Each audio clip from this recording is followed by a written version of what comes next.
ఓం శ్రీ మాత్రే నమః. ఓం శ్రీ మహంకాళాయ నమః. పిన్నిగారు స్వాగతం. హాయ్ అమ్మా. ఈరోజు అరిసెలు వండుకుందాము. దానికి కావాల్సినవి బియ్యము, బెల్లము, నూనె, యాలక్కాయలు, ఇవే నువ్వులు. నేను కొంచెం ఎక్కువ చెప్తాను, జాగ్రత్తగా చూడండి. కొంచెం కొంచెం చెప్తే మీకు అర్థం కాదు కదా. ఇప్పుడు ఈ గ్లాస్ ఉంది, ఈ గ్లాస్ తోటి 3.5 గ్లాస్ అయితే కేజీ అయింది బియ్యం. 1 గ్లాస్ ఎక్స్ట్రా పోసుకోండి, అంటే 4.5 గ్లాసులు. మీకు కాట అవసరం లేదు, ఏది అవసరం లేదు, గ్లాసులు లెక్కే చెప్తాను నేను. 4.5 గ్లాసులు బియ్యం పోసుకొని 2 రోజులు నానబెట్టుకోండి. స్టోర్ బియ్యం లేవు, మామూలు బియ్యమే ఉన్నాయి. ఇంకొక 5 గంటలు నానబెట్టుకోండి. కానీ ఏ పూటకు ఆ పూట కడుక్కోవాలి బియ్యం, లేకపోతే వాసన వస్తాయి.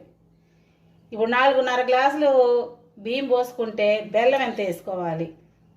మీకు దగ్గర కాటా లేదు, కాటా లేకపోయినా పర్వాలా, నేను కొలతలతోనే చెప్తాను.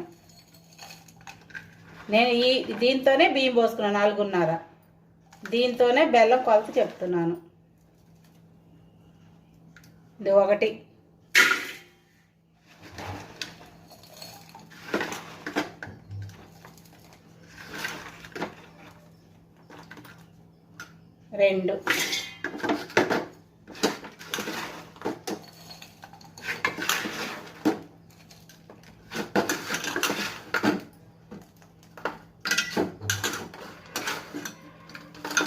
2, 3 గ్లాసులు.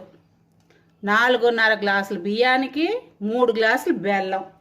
మీకు కాటా ఏం అవసరంలా, చక్కగా వస్తాయి. ఇప్పుడు పాకం పట్టుకున్నాము, మిగతా తర్వాత చెప్తాను. దీంతో 1/2 గ్లాసు నీళ్లు పోస్తున్నాను. బెల్లం కూడా కరగాలి కదా. స్టవ్ వెలిగించుకుందాము. చిన్న మంట పెట్టుకోండి. ఇప్పుడు మీకు బెల్లం కరగాలి కాబట్టి చిన్న మంట పెట్టుకోండి. 4.5 గ్లాసులు బియ్యం పోసి నేను 2 రోజులు నానబెట్టానమ్మా. నిన్నగాక మొన్న నానబెట్టాను. ఈరోజు మధ్యాహ్నం అయిపోయింది, 2 అయింది. ఇప్పుడు మరేసుకొని నేను స్టార్ట్ చేశా.